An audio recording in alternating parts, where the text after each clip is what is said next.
First is we're going to define what is distance reporting inside or alongside the canal. After a short discussion, we're going to demonstrate you the actual reporting inside or alongside the canal. Good day, everyone. We will discuss the distance reporting alongside and inside canal. I'm Michibu Malinday Andrea. I'm Midshipman Pablayo King.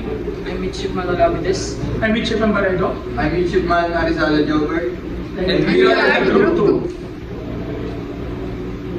2. First is we're going to define what is distance reporting alongside or inside a canal.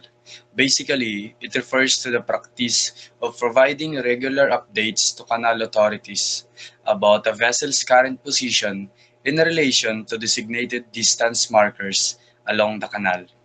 So this ensures safe and efficient vessel movement, and also it helps avoid collision. In addition, it allows the canal traffic management system to monitor and manage vessel traffic effectively. So basically, that's the definition of distance reporting alongside or inside the canal. Next is we're going to discuss what are the key aspects of distance reporting in canals. Distance reporting in canals. Number 1. Use canal markers. Example, kilometer posts to report the vessel's position to authorities. Many canals have physical markers along their length. This helps vessels to determine their exact position. When reporting to authorities, referencing these markers ensures clear and precise communication. Number 2. Provide regular updates at specified intervals or key points like entry, exit, pilot stations. Ships navigating canals are often required to send position updates at predetermined intervals or even passing key locations such as entry, exit points, or pilot boarding station. This helps traffic authorities monitor vessel movements and manage traffic effectively. Number 3. Ensure AIS or Automatic Identification System is operational for continuous position broadcasting. The Automatic Identification System broadcasts the vessel's position, speed, and other details in real time. Keeping the AIS active ensures authorities and nearby vessels can track the ship's location continuously, enhancing safety and coordination. Number 4. Maintain a bridge logbook to record positions, times, and checkpoints. The bridge logbook is a record of the ship's journey, including positions, times, and significant events like passing checkpoints. This documentation is essential for compliance, audits, and as evidence in case of disputes or incidents. Number 5. Use radar, ECDIS, and GPS to monitor distances and comply with speed limits. Modern navigation tools such as radar, GPS, and ECDIS help the crew track the ship's position and distance accurately. These tools are also crucial for maintaining safe speed and complying with regulation specific to the canal. So today we'll conduct a thorough review of the essential preparations for a safe and efficient canal transit. We'll move beyond general principle and explore each step with concrete examples to ensure you're fully prepared for a smooth passage. Canal transit preparations, a checklist for safe passage.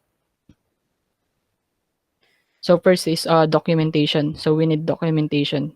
So essential paperwork, submit all required certificates, etc., registration, safety, submit accurate crew list, ensure timely payment of canal fees.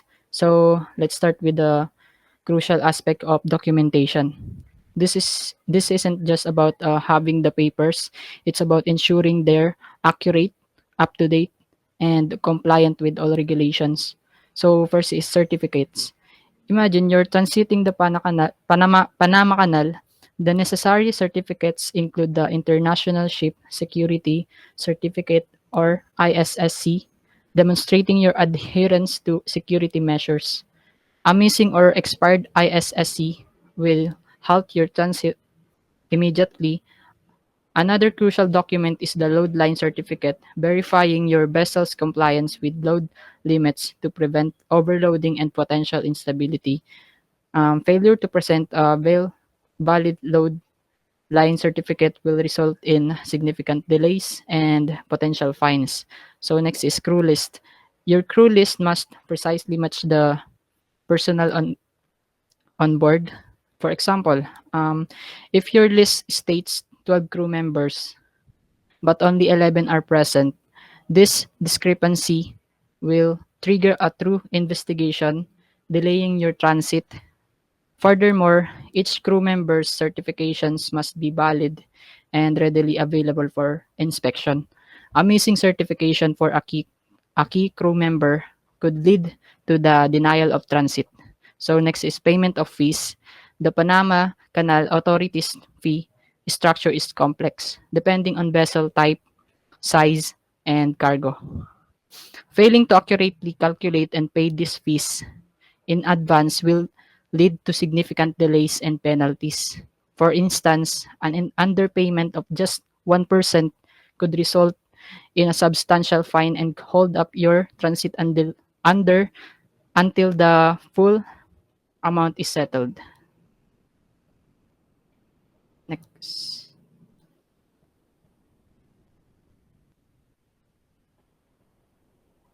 So next is pilotage. Expert guidance arrange for a qualified pilot familiar with the plan for safe and efficient pilot boarding procedures. So selecting the right pilot is crucial for a safe and efficient transit. It's not just about finding someone with a license. It's about experience and familiarity with the specific canal. For example, let's say you're navigating the Suez Canal. You wouldn't want a pilot who's only familiar with the Panama Canal. You need a pilot with extensive experience in the Suez Canal, understanding its unique challenges, such as the narrow passages and strong currents. Consider consulting with the Canal Authority or experienced shipping agents to secure a pilot with a proven track record in the Suez Canal. A poor pilot choice can lead to delays, increased fuel consumption, and even accidents. Next.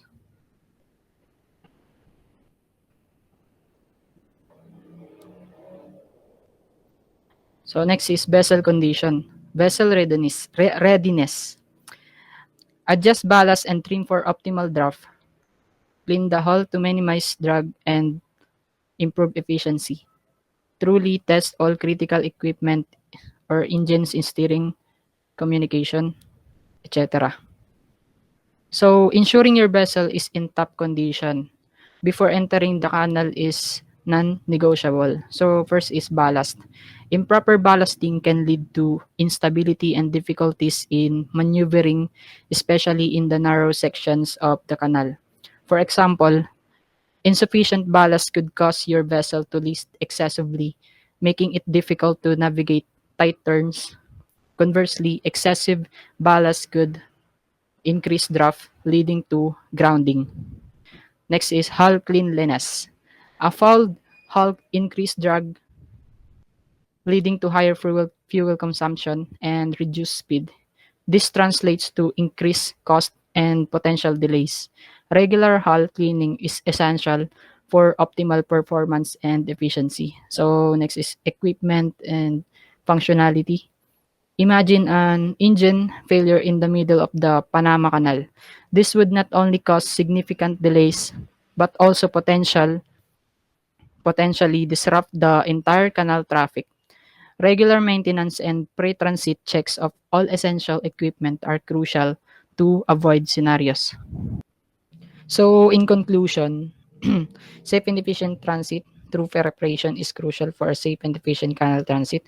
Prioritize safety and environmental protection at all times. So in conclusion, true preparation is the key to a safe and efficient canal transit. By meticulously addressing each of these aspects with the specific examples provided, you can significantly enhance your chances of a smooth and successful passage. Always prioritize safety and environmental responsibility.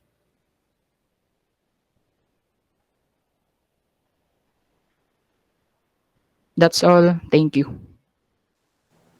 Today I'm going to explain three of the most important canals in the world. The Suez Canal, the Panama Canal, and the Kiel Canal. Think of them as shortcut for ships that save money, fuel, and time. First, let's talk about the Suez Canal. When traveling through the Suez Canal, ships must follow specific rules to ensure safe and efficient passage. Let's break this down into three main points. First, ensure tonnage certificate. These documents confirm the ship's dimension and cargo capacity, which determines the transit fee. Without this certificate, the ship won't be allowed to enter the canal. Second, adhere to convoy system. Ships don't travel through the canal one by one at random. Instead, they follow a convoy system. This means ships are grouped into a scheduled northbound or southbound convoys to move in a scheduled way. It ensures smooth traffic flow and avoid congestion. And lastly, prepare for night transit. The canal operates day and night, so ships must be ready for nighttime navigation if their schedule requires it. This includes having working navigation lights, experienced crew for night operation, and compliance with Canal Authority instructions. Fun fact, the Suez Canal doesn't use locks because the Mediterranean and Red Sea are almost the same level. Next up, Panama Canal. The Panama Canal Authority or ACP manages the canal, set strict rules for all ships. This includes safety guidelines, speed limits, and scheduling. Ships must comply with this regulation to avoid delays or penalties. And finally, Kiel Canal. When using the Kiel Canal, ships need to follow this important step for a smooth transit. First, monitor VHF channels. Ships must stay tuned to designated VHF radio channels to receive instruction from canal authorities. This ensures clear communication and coordination, especially in busy traffic areas. Second, be ready for short notice entries. Unlike other canals, with fixed schedules, the Kiel canals may allow short notice entries based on traffic conditions. And lastly, ensure accurate reporting. Providing correct information about the ships, such as size, cargo, and ETA, is essential. This helps canal authorities manage traffic efficiently and ensure safety for all vessels. That's all.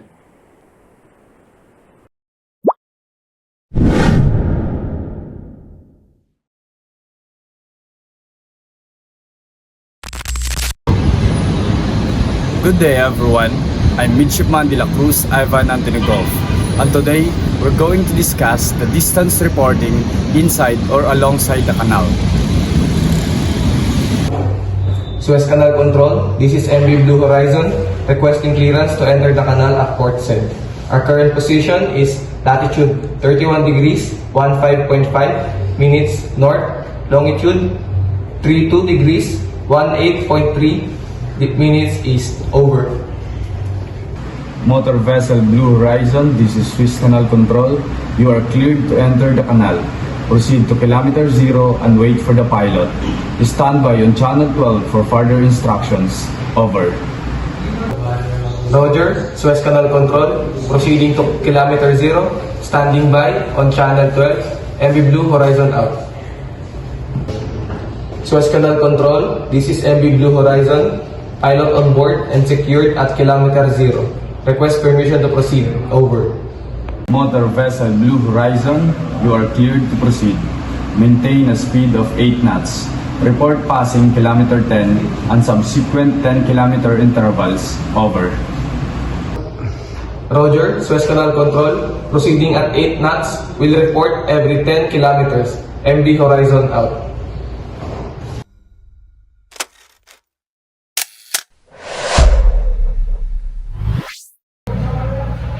Suez Canal Control, this is MV Blue Horizon, passing kilometer 10, speed 8 knots, no issues, over.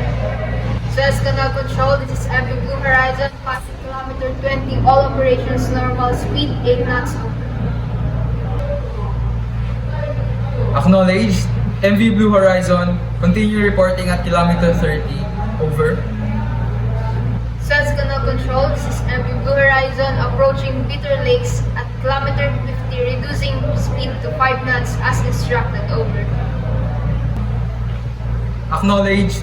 MV Blue Horizon, maintain reduced speed through Bitter Lakes. Report upon clearing kilometer 55. Over. Roger, maintaining reduced speed. Will report at kilometer 55. MV Blue Horizon out. Suez Canal Control, this is MV Blue Horizon, passing kilometer 162, exiting Suez Canal, pilot disembarked, transit completed without issues. Request confirmation. Over. MV Blue Horizon, this is Suez Canal Control. Exit confirmed. Thank you for your cooperation. Safe voyage. Over. Thank you, Suez Canal Control. MV Blue Horizon.